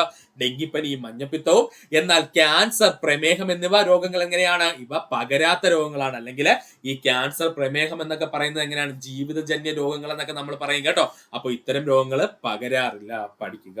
ഒരാളിൽ നിന്നും മറ്റൊരാളിലേക്ക് പകരുന്ന രോഗങ്ങൾ അറിയപ്പെടുന്ന പേരാണ് പകർച്ചവ്യാധികൾ അഥവാ കമ്മ്യൂണിക്കബിൾ ഡിസീസ് എന്ന് പറയും കേട്ടോ. ശ്രദ്ധിച്ചോളനെ. ഒരാളിൽ നിന്നും മറ്റുള്ളവരിലേക്ക് അല്ലെങ്കിൽ മറ്റൊരു വ്യക്തിയിലേക്ക് പകരുന്ന രോഗങ്ങൾ അറിയപ്പെടുന്ന പേരാണ് പകർച്ചവ്യാധികൾ അല്ലെങ്കിൽ കമ്മ്യൂണിക്കബിൾ ഡിസീസ് എന്ന് പറയുന്നു. പകർച്ചവ്യാധികൾ മറ്റു രാജ്യങ്ങളിലേക്കോ ഭൂഖണ്ഡങ്ങളിലേക്കോ വ്യാപിക്കുകയും നിരവധി ആളുകളെ ബാധിക്കുകയും ചെയ്താൽ അത്തരം രോഗങ്ങളെ വിളിക്കുന്ന പേരാണ് മഹാമാരി അഥവാ പാൻഡമിക് ഡിസീസസ്. പഠിച്ചോളണം, ഇമ്പോർട്ടന്റ് ആണ്. PSC പ്രീവിയസ് ആയി ചോദിച്ചതാണ്. പകർച്ചവ്യാധികള് മറ്റു രാജ്യങ്ങളിലേക്കോ ഭൂഖണ്ഡങ്ങളിലേക്കോ വ്യാപിക്കുകയും നിരവധി ആളുകളെ ബാധിക്കുകയും ചെയ്താൽ അത്തരം രോഗങ്ങളെ വിളിക്കുന്ന പേരാണ് മഹാമാരി അഥവാ പാൻഡമിക് ഡിസീസസ്. മഹാമാരി അഥവാ പാൻഡമിക് ഡിസീസസ്. ഈ പാൻഡമിക് ഡിസീസസിന്റെ ഉദാഹരണമാണ് വസൂരി, ക്ഷയം, പ്ലേഗ്, COVID-19. PSC ചോദിച്ചത് COVID-19 താഴെ പറയുന്ന ഏതു തരം രോഗത്തിന് വരും അല്ലെങ്കിൽ ഏതു തരം കാറ്റഗറി രോഗമാണെന്ന് ചോദിച്ചാൽ ഇതൊരു മഹാമാരി അല്ലെങ്കിൽ ഒരു പാൻഡമിക് ഡിസീസ് ആയിരുന്നു ചോദിച്ചിട്ടുണ്ട് കേട്ടോ. അതുകൊണ്ട് പഠിച്ചോളനെ. പാൻഡമിക് ഡിസീസിന് ഉദാഹരണം ചോദിച്ചു കഴിഞ്ഞാൽ വസൂരി, ക്ഷയം, പ്ലേഗ്, COVID-19. ഒന്നുകൂടി പറയാം ഉദാഹരണങ്ങള്. വസൂരി, ക്ഷയം, പ്ലേഗ്, COVID-19. ഒന്നുകൂടി പറയാം സുഹൃത്തുക്കളെ, ശ്രദ്ധിക്കുക. താഴെ പറയുന്ന ശരിയായ പ്രസ്താവനകൾ ഏതൊക്കെയാണെന്ന് ചോദിച്ചത്. പ്രസ്താവനകൾ എന്തൊക്കെയായിരുന്നു? ഡെങ്കിപ്പനി, മഞ്ഞപ്പിത്തം എന്നീ രോഗങ്ങൾ പകരുന്ന രോഗങ്ങളാണ്. ശരിയാണ്. ക്യാൻസർ, പ്രമേഹം എന്നീ രോഗങ്ങൾ പകരാത്ത രോഗങ്ങളാണ്. കാരണം അവ ജീവിതജന്യ രോഗങ്ങളാണ്. അതുകൊണ്ട് അവ എന്താണ്? ഒരു വ്യക്തിയിൽ നിന്ന് മറ്റൊരു വ്യക്തിയിലേക്ക് പകരുന്നില്ല. ഒരാളിൽ നിന്ന് മറ്റുള്ളവരിലേക്ക് പകരുന്ന രോഗങ്ങൾ അറിയപ്പെടുന്ന പേരാണ് പകർച്ചവ്യാധികൾ അഥവാ കമ്മ്യൂണിക്കേറ്റബിൾ ഡിസീസ് എന്ന് പറയുന്നത്. പകർച്ചവ്യാധികൾ മറ്റു രാജ്യങ്ങളിലേക്കോ ഭൂഖണ്ഡങ്ങളിലേക്കോ വ്യാപിക്കുകയും നിരവധി ആളുകളെ ബാധിക്കുകയും ചെയ്താൽ അത്തരം രോഗങ്ങളെ വിളിക്കുന്ന പേരാണ് മഹാമാരി അഥവാ പാൻഡമിക് ഡിസീസസ് എന്ന്. ഇതിന്റെ പ്രധാനപ്പെട്ട ഉദാഹരണങ്ങൾ എന്തൊക്കെയാ മഹാമാരിയുടെ? വസൂരി, ക്ഷയം, പ്ലേഗ്, COVID-19 എന്നിവയാണ്. രോഗങ്ങൾക്ക് കാരണമാകുന്ന സൂക്ഷ്മജീവികൾ അറിയപ്പെടുന്ന പേരാണ് രോഗകാരികൾ. രോഗങ്ങൾക്ക് കാരണമാകുന്ന സൂക്ഷ്മജീവികൾ അറിയപ്പെടുന്ന പേരെന്താ സുഹൃത്തുക്കളെ? രോഗകാരികളാണ്. രോഗകാരികൾക്ക് ഉദാഹരണമാണ് വൈറസ്, ബാക്ടീരിയ, ഫംഗസ്, പ്രോട്ടോസോവ. പഠിച്ചോളനെ. രോഗകാരികൾക്ക് ഉദാഹരണം ചോദിച്ചാൽ എന്തൊക്കെയുണ്ട്? വൈറസ് ഉണ്ട്, ബാക്ടീരിയകളുണ്ട്, ഫംഗസ് ഉണ്ട്, പ്രോട്ടോസോവയുണ്ട്. താഴെ പറയുന്ന പ്രസ്താവനകൾ ശരിയായത് ഏത്? നമുക്ക് കണ്ടെത്താം. നോക്കാം ഓരോന്ന് പ്രസ്താവനകളായിട്ട്. എല്ലാ സൂക്ഷ്മജീവികളും രോഗകാരികളല്ല. ശരിയാണ്. മനുഷ്യന് ഉപകാരപ്രദമായ സൂക്ഷ്മജീവികളുണ്ട്. അപ്പോൾ എല്ലാ സൂക്ഷ്മജീവികളും രോഗകാരികളല്ല. നാം കഴിക്കുന്ന ആഹാരത്തിന്റെ ദഹനത്തിനും ആഗീരണത്തിനും കുടലിലെ സൂക്ഷ്മജീവികൾ സഹായിക്കുന്നു. ശരിയാണ്. നാം കഴിക്കുന്ന ആഹാരത്തിന്റെ ദഹനത്തിനും ആഗീരണത്തിനും കുടലിൽ കാണപ്പെടുന്ന സൂക്ഷ്മജീവികളെ സഹായിക്കുന്നുണ്ട്. മാവ് പുളിക്കുന്നതും പാല് തൈരാകുന്നതും ബാക്ടീരിയകളുടെ പ്രവർത്തനം മൂലമാണ്. അതും ശരിയായിട്ടുള്ള പോയിന്റ് ആണ്. മാവ് പുളിക്കുന്നതും പാല് തൈരാകുന്നതും ബാക്ടീരിയകളുടെ പ്രവർത്തനം മൂലമാണ്. ജൈവ അവശിഷ്ടങ്ങളെ വിഘടിപ്പിച്ച് മണ്ണിൽ ചേർക്കുന്നത് സൂക്ഷ്മജീവികളാണ്. അതും ശരിയായിട്ടുള്ള പോയിന്റ് ആണ്. വിഘാടകർ എന്നൊക്കെ നമ്മൾ പറയും കേട്ടോ. ജൈവാവശിഷ്ടങ്ങളെ വിഘടിപ്പിച്ച് മണ്ണിൽ ചേർക്കുന്നത് ആരാണ്? സൂക്ഷ്മജീവികളാണ്. അപ്പോൾ ഈ പറഞ്ഞിരിക്കുന്ന 4 പോയിന്റും അല്ലെങ്കിൽ 4 പ്രസ്താവനയും ശരിയാണ്. ഒന്നുകൂടി പറയാം. എല്ലാ സൂക്ഷ്മജീവികളും രോഗകാരികളല്ല. ശരിയാണ്. നാം കഴിക്കുന്ന ആഹാരത്തിന് ദഹനത്തിനും ആഗീരണത്തിനും കുടലിലെ സൂക്ഷ്മജീവികൾ സഹായിക്കുന്നു. ശരിയാണ്. മാവ് പുളിക്കുന്നതും പാല് തൈരാകുന്നതും ബാക്ടീരിയയുടെ പ്രവർത്തനം മൂലമാണ്. ശരിയാണ്. ജൈവ അവശിഷ്ടങ്ങളെ വിഘടിപ്പിച്ച് മണ്ണിൽ ചേർക്കുന്നത് സൂക്ഷ്മജീവികളാണ്. അതും ശരിയായ പോയിന്റ് ആണ്. ആറാമത്തെ ചോദ്യം, റൊട്ടിയിൽ ഉണ്ടാകുന്ന പൂപ്പൽ, വസ്ത്രങ്ങളെ ബാധിക്കുന്ന കരിമ്പൻ എന്നിവ എന്തിന് ഉദാഹരണമാണ്? ഫംഗസുകൾക്ക് ഉദാഹരണമാണ്. ഇങ്ങനെ തന്നെ PSC പ്രീവിയസ് ആയി ചോദിച്ചിട്ടുണ്ടേ, പഠിച്ചോളനെ. റൊട്ടിയിൽ ഉണ്ടാകുന്ന പൂപ്പല്, വസ്ത്രങ്ങളെ ബാധിക്കുന്ന കരിമ്പൻ അല്ലെങ്കിൽ കരിമ്പൻ എന്നൊക്കെ പറയാൻ കേട്ടോ, എന്നിവ എന്തിന് ഉദാഹരണം എന്ന് ചോദിച്ചു കഴിഞ്ഞാൽ അത് ഫംഗസുകൾക്ക് ഉദാഹരണമാണ്. മനുഷ്യന് അപകടകാരികളായ ഫംഗസുകൾക്ക് ഉദാഹരണമാണ് കാൻഡിഡ, ക്രെപ്റ്റോകോക്കസ്, ഹിസ്റ്റോപ്ലാസ്മ. പഠിച്ചോളനെ. മനുഷ്യന് അപകടകാരികളായിട്ടുള്ള ഫംഗസുകൾക്ക് ഉദാഹരണം ചോദിച്ചു കഴിഞ്ഞാൽ ഏതൊക്കെയാണ്? കാൻഡിഡ, ക്രെപ്റ്റോകോക്കസ്, അതുപോലെ ഹിസ്റ്റോപ്ലാസ്മ. ഒന്നുകൂടി പറയാം, കാൻഡിഡ, ക്രെപ്റ്റോകോക്കസ്, ഹിസ്റ്റോപ്ലാസ്മ എന്നിവ മനുഷ്യന് അപകടകാരികളായിട്ടുള്ള ഫംഗസുകൾക്ക് ഉദാഹരണമാണ്. നാം ഭക്ഷിക്കുന്ന ഫംഗസ് വിഭാഗത്തിൽപ്പെട്ട അംഗമാണ് കൂണുകൾ. ഇതും PSC ചോദിച്ചിട്ടുണ്ട്. കൂണുകൾ ഏത് വിഭാഗത്തിൽപ്പെടുന്നു എന്ന് ചോദിച്ചാൽ ഫംഗസ് വിഭാഗത്തിൽപ്പെടുന്നതാണ് കൂണുകൾ എന്ന് പറയുന്നത്. അപ്പോൾ നാം ഭക്ഷണമാക്കുന്ന ഫംഗസ് വിഭാഗം എന്ന് ചോദിച്ചാൽ അത് കൂണുകളാണ്. സൂക്ഷ്മജീവികളെ മനുഷ്യ ശരീരത്തിലേക്ക് എത്തിക്കുന്ന ജീവികൾ അറിയപ്പെടുന്ന പേരാണ് രോഗാണുവാഹകർ അല്ലെങ്കിൽ വെക്ടേഴ്സ് എന്ന് പറയും കേട്ടോ. സൂക്ഷ്മജീവികളെ മനുഷ്യ ശരീരത്തിലേക്ക് എത്തിക്കുന്ന ജീവികൾ അറിയപ്പെടുന്ന പേരാണ് രോഗാണുവാഹകർ അഥവാ വെക്ടേഴ്സ് എന്ന് പറഞ്ഞു കഴിഞ്ഞാല് ഉദാഹരണം ഈച്ച, എലി, ചെള്ള്, കൊതുക്, വവ്വാൽ ഇവയെല്ലാം എന്താണ്? രോഗാണുവാഹകർ അഥവാ വെക്ടേഴ്സ് ആണ് കേട്ടോ. അപ്പോൾ സൂക്ഷ്മജീവികളെ മനുഷ്യരീരത്തിലേക്ക് എത്തിക്കുന്ന ജീവികൾ അറിയപ്പെടുന്ന പേരെന്താ സുഹൃത്തുക്കളെ? രോഗാണുവാഹകർ അഥവാ വെക്ടേഴ്സ് എന്നാണ്. ഉദാഹരണം ചോദിച്ചാൽ ഈച്ച, എലി, ചെള്ള്, കൊതുക്, വവ്വാൽ ഇവരെല്ലാം എന്താണ്? വെക്ടേഴ്സ് അല്ലെങ്കിൽ രോഗാണുവാഹകരാണ്. ഒന്നുകൂടി പറയാം സുഹൃത്തുക്കളെ, ശ്രദ്ധിക്കുക. റൊട്ടിയിൽ ഉണ്ടാകുന്ന പൂപ്പൽ, വസ്ത്രങ്ങളിൽ ഉണ്ടാകുന്ന കരിമ്പൻ എന്നിവ എന്തിന് ഉദാഹരണമെന്ന് ചോദിച്ചാൽ അത് ഫംഗസുകൾക്ക് ഉദാഹരണമാണ്. മനുഷ്യന് അപകടകാരികളായ ഫംഗസുകൾക്ക് ഉദാഹരണം ചോദിച്ചാൽ കാൻഡിഡ, ക്രെപ്റ്റോകോക്കസ്, ഹിസ്റ്റോപ്ലാസ്മ. പഠിച്ചോളണേ. നാം ഭക്ഷണമാക്കുന്ന ഫംഗസ് വിഭാഗത്തിൽപ്പെട്ട അംഗമാരാണ്? കൂണുകളാണ്. സൂക്ഷ്മജീവികളെ മനുഷ്യരീരത്തിൽ എത്തിക്കുന്ന ജീവികൾ അറിയപ്പെടുന്ന പേരാണ് രോഗാണുവാഹകർ അഥവാ വെക്ടേഴ്സ്. ഇവയ്ക്ക് ഉദാഹരണം ചോദിച്ചാൽ ഈച്ച, എലി, ചെള്ള്, കൊതുക്, വവ്വാൽ എന്നിവയാണ്. 10ാമത്തെ ചോദ്യം, മണ്ണിലൂടെ മനുഷ്യ ശരീരത്തിലേക്ക് എത്തപ്പെടുന്ന രോഗങ്ങളാണ് വിരശല്യവും ടെറ്റനസും. പഠിച്ചോളണേ. മണ്ണിലൂടെ മനുഷ്യ ശരീരത്തിലേക്ക് എത്തപ്പെടുന്ന രോഗങ്ങൾ ഏതൊക്കെയാണെന്ന് ചോദിച്ചാൽ വിരശല്യവും ടെറ്റനസുമാണ്. ക്ഷയരോഗം പകരുന്നത് വായുവിലൂടെ. ഒരുപാട് തവണ PSC പ്രീവിയസ് ആയി ചോദിച്ചതാണ്. ക്ഷയരോഗം പകരുന്നത് ഏതു വഴിയാ? വായുവിലൂടെയാണ്. അപ്പോൾ മണ്ണിലൂടെ മനുഷ്യരീരത്തിലേക്ക് എത്തപ്പെടുന്ന രോഗങ്ങളാണ് വിരശല്യവും ടെറ്റനസും. അതുപോലെ ക്ഷയരോഗം പകരുന്നത് ഏതു വഴിയാ? വായുവിലൂടെയാണ്. ടൈഫോയിഡ് പകരുന്നത് മലിനമായ ജലത്തിലൂടെയും ഭക്ഷണത്തിലൂടെയും. ഇതും PSCയുടെ പ്രീവിയസ് ക്വസ്റ്റ്യൻ ആണ്. ടൈഫോയിഡ് പകരുന്നത് ഏതു വഴിയാ? മലിനമായ ജലത്തിലൂടെയും അതുപോലെ തന്നെ മലിനമായ ഭക്ഷണത്തിലൂടെയുമാണ്. സ്പർശനത്തിലൂടെ പകരുന്ന രോഗം എന്നറിയപ്പെടുന്നത് കുഷ്ഠമാണ്. അതും പഠിച്ചോളണേ. സ്പർശനത്തിലൂടെ പകരുന്ന രോഗം എന്നറിയപ്പെടുന്നത് കുഷ്ഠമാണ്. ഒന്നുകൂടി പറയാം സുഹൃത്തുക്കളെ, ശ്രദ്ധിച്ചിരിക്കുക. മണ്ണിലൂടെ മനുഷ്യ ശരീരത്തിലേക്ക് എത്തപ്പെടുന്ന രോഗങ്ങളെ ചോദിച്ചാൽ വിരശല്യവും ടെറ്റനസുമാണ്. ക്ഷയരോഗം പകരുന്നത് വായുവിലൂടെ അല്ലെങ്കിൽ വായുവിലൂടെ പകരുന്ന രോഗത്തിന് ഉദാഹരണം ചോദിച്ചാൽ ആരാണ്? ക്ഷയരോഗമാണ്. ടൈഫോയിഡ് പകരുന്നത് മലിനമായ ജലത്തിലൂടെയും ഭക്ഷണത്തിലൂടെയുമാണ്. അതുപോലെ തന്നെ സ്പർശനത്തിലൂടെ പകരുന്ന രോഗം എന്നറിയപ്പെടുന്നത് കുഷ്ഠമാണ്. ഇത് ഇത്രയും PSCയുടെ പ്രീവിയസ് ക്വസ്റ്റ്യൻ ആണ്. പഠിക്കുക. 14ാമത്തെ ചോദ്യത്തിലേക്ക് കടക്കാം. കൊതുകുകൾ പെറ്റുപെരുകുന്നതിന് കാരണമാകുന്ന സാഹചര്യങ്ങൾ. ഉപേക്ഷിച്ച പ്ലാസ്റ്റിക് കവറുകളിലും കുപ്പികളിലും ചിരട്ടകളിലും കെട്ടിക്കിടക്കുന്ന ജലത്തിൽ കൊതുകുകൾ മുട്ടയിട്ട് പെരുകുന്നത് കൊണ്ട്. ജസ്റ്റ് ഒന്ന് പഠിച്ചിരുന്നാൽ മതി. കൊതുകുകൾ പെറ്റുപെരുകുന്നതിന് കാരണമായ സാഹചര്യങ്ങൾ ചോദിച്ചാൽ ഉപേക്ഷിച്ച പ്ലാസ്റ്റിക് കവറുകളിലും കുപ്പികളിലും ചിരട്ടകളിലും കെട്ടിക്കിടക്കുന്ന ജലത്തിലെ കൊതുകുകൾ മുട്ടയിട്ട് പെരുകുന്നത് കൊണ്ട് പഠിക്കുക. 15ാമത്തെ ചോദ്യം, കൊതുക് നിയന്ത്രണത്തിന് ഉപയോഗിക്കുന്ന മാർഗങ്ങൾ. വെള്ളം കെട്ടിക്കിടക്കുന്നത് ഒഴിവാക്കുക, പാർപ്പിടങ്ങൾ ചുറ്റുമുള്ള പുല്ലുകളും പാഴ്ചെടികളും നീക്കം ചെയ്യുക, ഓടകൾ ശുദ്ധീകരിക്കുക. പഠിച്ചോളനെ. കൊതുക് നിയന്ത്രണത്തിന് ഉപയോഗിക്കുന്ന മാർഗങ്ങൾ എന്തൊക്കെയാണ്? വെള്ളം കെട്ടിക്കിടക്കുന്നത് ഒഴിവാക്കുക, അതുപോലെ തന്നെ പാർപ്പിടങ്ങൾക്ക് ചുറ്റുമുള്ള പുല്ലുകളും പാഴ്ചെടികളും നീക്കം ചെയ്യുക, അതുപോലെ ഓടകൾ ശുദ്ധീകരിക്കുക. ജസ്റ്റ് ഒന്ന് ഓർത്തിരുന്നാൽ മതി. എല്ലാവർക്കും അറിയാവുന്ന പോയിന്റുകളാണിത്. ആഹാരത്തിലൂടെയും ജലത്തിലൂടെയും പകരുന്ന രോഗങ്ങളെ തടയുന്നതിന് വേണ്ടിയുള്ള മുൻകരുതലുകളാണ് പഴങ്ങളും പച്ചക്കറികളും കഴുകി ഉപയോഗിക്കുക, ഭക്ഷണ സാധനങ്ങൾ അടച്ചു സൂക്ഷിക്കുക, തിളപ്പിച്ചാറിയ വെള്ളം കുടിക്കുക. ഇത് നമുക്ക് എല്ലാവർക്കും അറിയാവുന്ന പോയിന്റ് ആണ്. പക്ഷെ നമ്മുടെ ടെക്സ്റ്റ് ബുക്കിൽ പറഞ്ഞിരിക്കുന്നുണ്ട്, എടുത്തൊന്ന് പറഞ്ഞതേ ഉള്ളൂ. ആഹാരത്തിലൂടെയും ജലത്തിലൂടെയും പകരുന്ന രോഗങ്ങൾ തടയുന്നതിന് വേണ്ടിയുള്ള മുൻകരുതൽ എന്തൊക്കെയാ സുഹൃത്തുക്കളെ?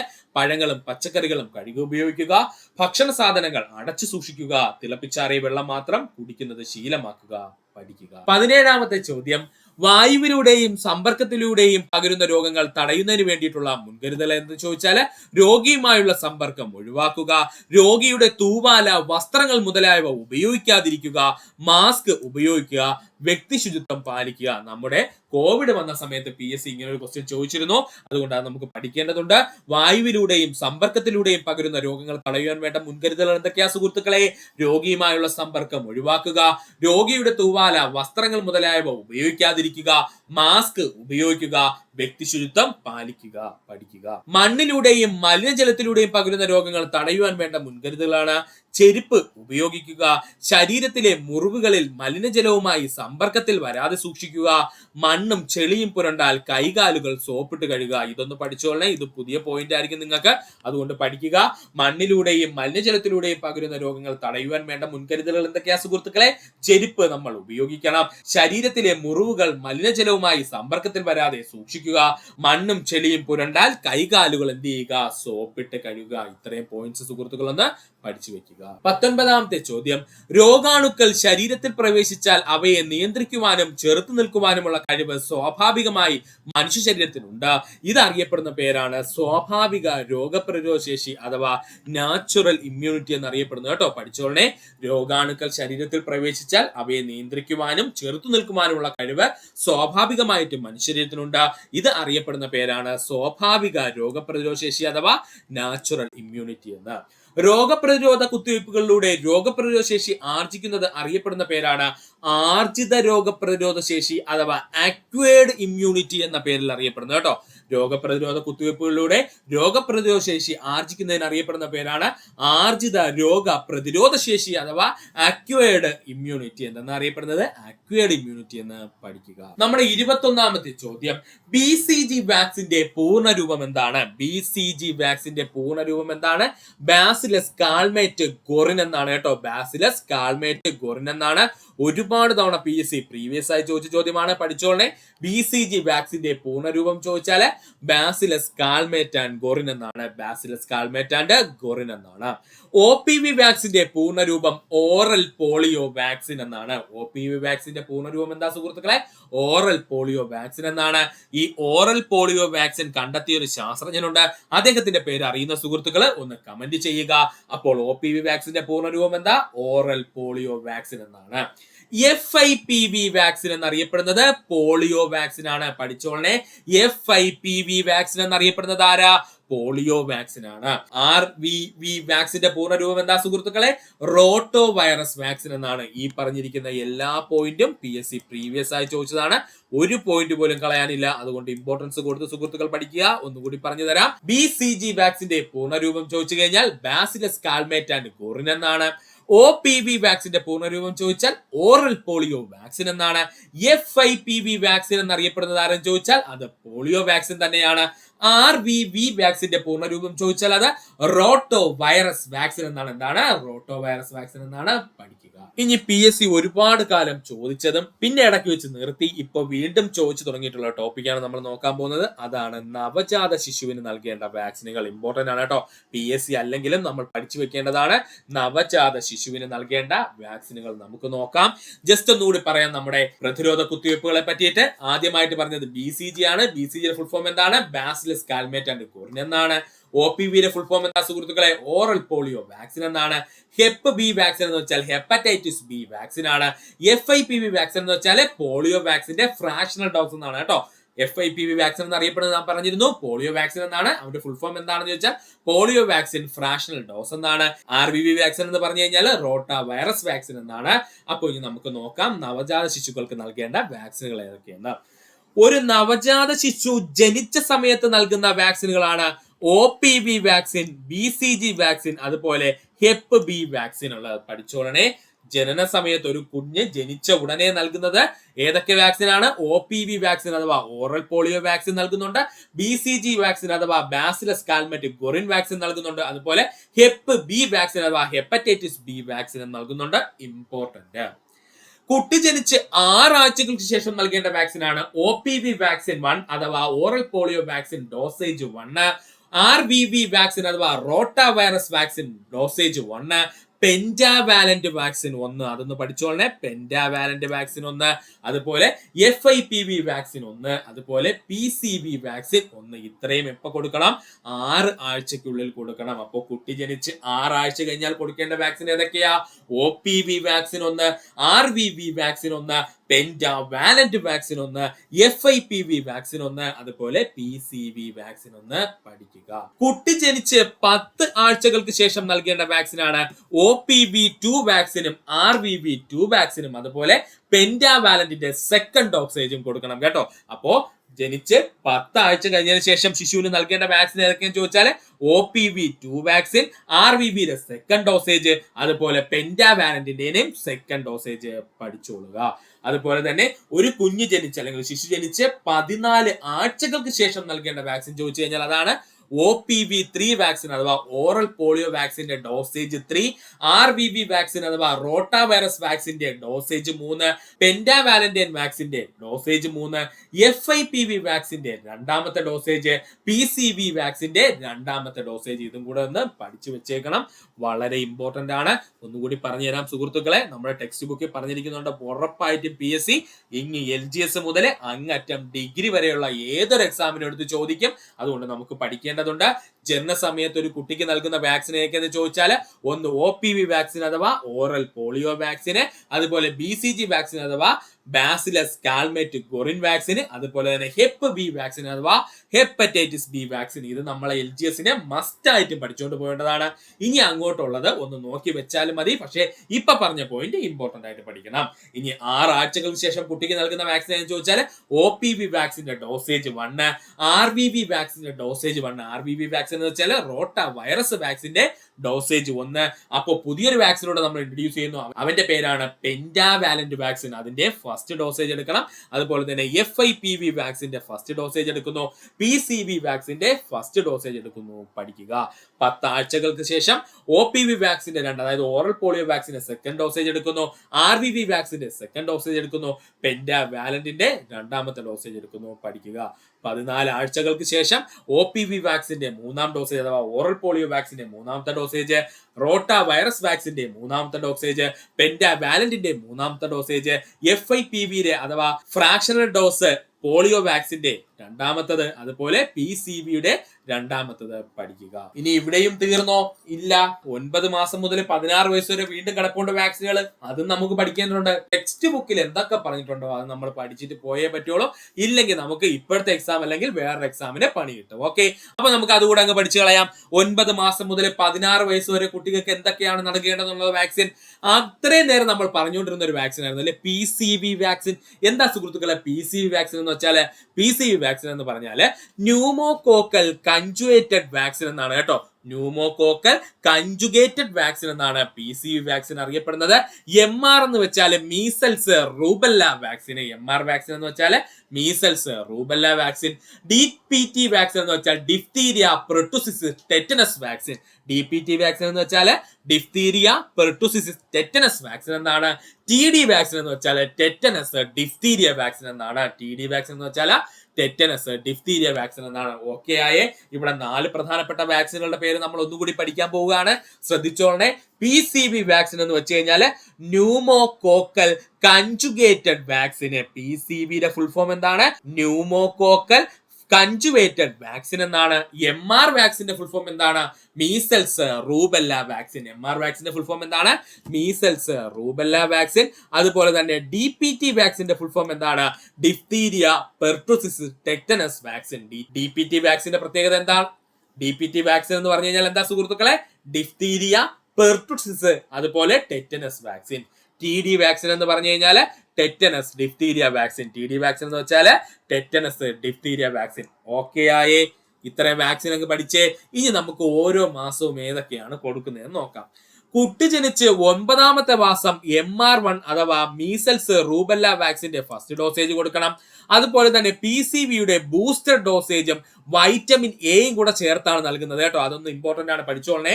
ഈ PCV ബൂസ്റ്റർ ഡോസേജിനോടൊപ്പം വൈറ്റമിൻ എയും കൂടെ നൽകുന്നു. PCV എന്ന് വെച്ച് കഴിഞ്ഞാൽ നമ്മൾ ഓൾറെഡി പറഞ്ഞു, ന്യൂമോകോക്കൽ കൺജുഗേറ്റഡ് വാക്സിനോടൊപ്പം എന്തും കൂടെ നൽകുന്നുണ്ട്? വൈറ്റമിൻ എയും കൂടെ നൽകുന്നുണ്ട്. അതിനോടൊപ്പം തന്നെ FIPVയുടെ 3യും കൊടുക്കുന്നുണ്ട്. FIPV 3യും കൂടെ കൊടുക്കുന്നുണ്ട്. അതുകൂടെ സുഹൃത്തുക്കൾ ഒന്ന് പഠിച്ചു വെച്ചേക്കുക. അപ്പൊ വൈറ്റമിൻ എ എപ്പോഴാണ് നൽകുന്ന കുട്ടികൾക്ക്? 9ാം മാസത്തിലാണ്. വൈറ്റമിൻ എ നൽകുന്നത് എപ്പോഴും മുതലാ? 9ാം മാസം മുതലാണ്. പഠിക്കുക. 16നും 24 മാസത്തിനും ഇടയ്ക്ക് കുട്ടികൾക്ക് നൽകുന്നതാണ് MR2, അതായത് മീസൽസ് റൂബല്ല വാക്സിൻ രണ്ടാം സ്റ്റേജും OPV അഥവാ ഓറൽ പോളിയോ വാക്സിന്റെ ബൂസ്റ്റർ സ്റ്റേജ്, അതുപോലെ DPT അഥവാ ഡിഫ്തീരിയ പെർട്ടുസിസ് ടെറ്റനസ് വാക്സിന്റെ ബൂസ്റ്റർ സ്റ്റേജ് കൊടുക്കുന്നു. വൈറ്റമിൻ A2 കൊടുക്കുന്നു. വൈറ്റമിൻ എയുടെ സെക്കൻഡ് സ്റ്റേജും എന്ത് ചെയ്യുന്നുണ്ട്, കൊടുക്കുന്നുണ്ട്. വൈറ്റമിൻ A2 അല്ല, ക്ഷമിക്കുക, വൈറ്റമിൻ എയുടെ സെക്കൻഡ് സ്റ്റേജും എവിടെ കൊടുക്കുന്നുണ്ട്, 16 മുതൽ 24 മാസത്തിനിടയ്ക്ക് കൊടുക്കുന്നുണ്ട്. ഒന്നുകൂടി പറയാം, 16നും 24 മാസത്തിനും ഇടയ്ക്ക് കുട്ടിക്ക് നൽകുന്നത് ഒന്ന് MRന്റെ സെക്കൻഡ് സ്റ്റേജ്, അതായത് മീസൽസ് റൂബല്ല വാക്സിന്റെ സെക്കൻഡ് സ്റ്റേജ്. പിന്നെ OPVയുടെ ബൂസ്റ്റർ ഡോസേജ് എടുക്കുന്നു, അഥവാ ഓറൽ പോളിയോ വാക്സിന്റെ ബൂസ്റ്റർ ഡോസേജ് എടുക്കുന്നു. DPT ബൂസ്റ്റർ എടുക്കുന്നു, അഥവാ ഡിഫ്തീരിയ പെർട്ടുസിസ് ടെറ്റനസിനെതിരെയുള്ള വാക്സിന്റെ ബൂസ്റ്റർ ഡോസ് എടുക്കുന്നു. അതുപോലെ ഈ 16 മാസത്തിനും 24 മാസത്തിനും ഇടയ്ക്കാണ് വൈറ്റമിൻ എയുടെ രണ്ടാമത്തെ കോഴ്സും എന്ത് ചെയ്യുന്നത്, കുട്ടികൾക്ക് കൊടുക്കുന്നത്.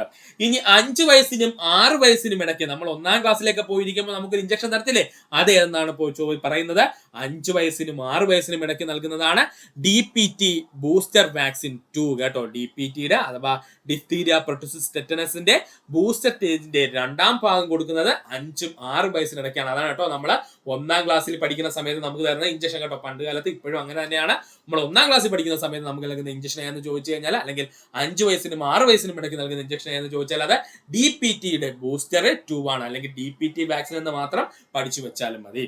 ഇനി നമ്മുടെ 10 വയസ്സിനകത്ത് നമുക്ക് നൽകുന്ന ഇഞ്ചക്ഷൻ ആണ് TD1 എന്ന് പറയുന്നത്. നമ്മുടെ 10ാം വയസ്സിൽ നമുക്ക് തരുന്ന വാക്സിൻ ആണ് TD വാക്സിൻ, അഥവാ ടെറ്റനസ് ഡിഫ്തീരിയ വാക്സിന്റെ 1ാമത്തെ സ്റ്റേജ്. അപ്പോൾ ആദ്യമായിട്ട് നമുക്ക് TD വാക്സിൻ അഥവാ ടെറ്റനസ് ഡിഫ്തീരിയ വാക്സിൻ തരുന്നത് നമ്മുടെ 10ാമത്തെ വയസ്സിലാണ്, ശ്രദ്ധിക്കുക. അതുപോലെ തന്നെ TD2 എപ്പോഴാണ് നൽകുന്നത്, 16ാമത്തെ വയസ്സ്. നമ്മൾ 10ാം ക്ലാസ്സിൽ പഠിക്കുമ്പോൾ നമുക്ക് ഇഞ്ചക്ഷൻ തരത്തില്ലേ, അതാണ് TD2 അഥവാ ടെറ്റനസ് ഡിഫ്തീരിയ വാക്സിൻ എന്ന് പറയുന്നത്. അപ്പോൾ ഇത്രയും സുഹൃത്തുക്കൾ പഠിച്ചു വെക്കുക. വളരെ വളരെ ഇമ്പോർട്ടന്റ് ആയിട്ടുള്ള പോയിന്റ്സ് ആണ് ഇത്രയും പറഞ്ഞത്. അപ്പോൾ ഇത്രയും സുഹൃത്തുക്കൾ പഠിക്കാൻ ശ്രമിക്കുക.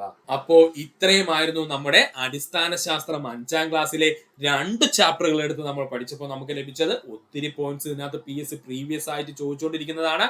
അതുപോലെ തന്നെ പുതിയ ഒത്തിരി പോയിന്റ്സ് PSC ഇൻട്രൊഡ്യൂസ് ചെയ്തിട്ടുണ്ട്. അവസാന ഭാഗത്ത് വരുന്ന പ്രധാനപ്പെട്ട ഇഞ്ചക്ഷൻസ് അല്ലെങ്കിൽ ഈ പറയുന്ന പ്രതിരോധ കുത്തിവയ്പ്പുകൾ സുഹൃത്തുക്കൾ ഒരു കാരണവശാലും പഠിക്കാതെ പോകരുത്, വളരെ ഇമ്പോർട്ടന്റ് ആണ്. ഇത്രയും നേരം ഈ വീഡിയോ സുഹൃത്തുക്കൾ എല്ലാവർക്കും നന്ദി, നമസ്കാരം. നിങ്ങൾക്ക് ഈ വീഡിയോ ഇഷ്ടമായെങ്കിൽ നിങ്ങളുടെ സുഹൃത്തുക്കൾ കൂടി ഒന്ന് ഷെയർ ചെയ്ത് കൊടുക്കുക.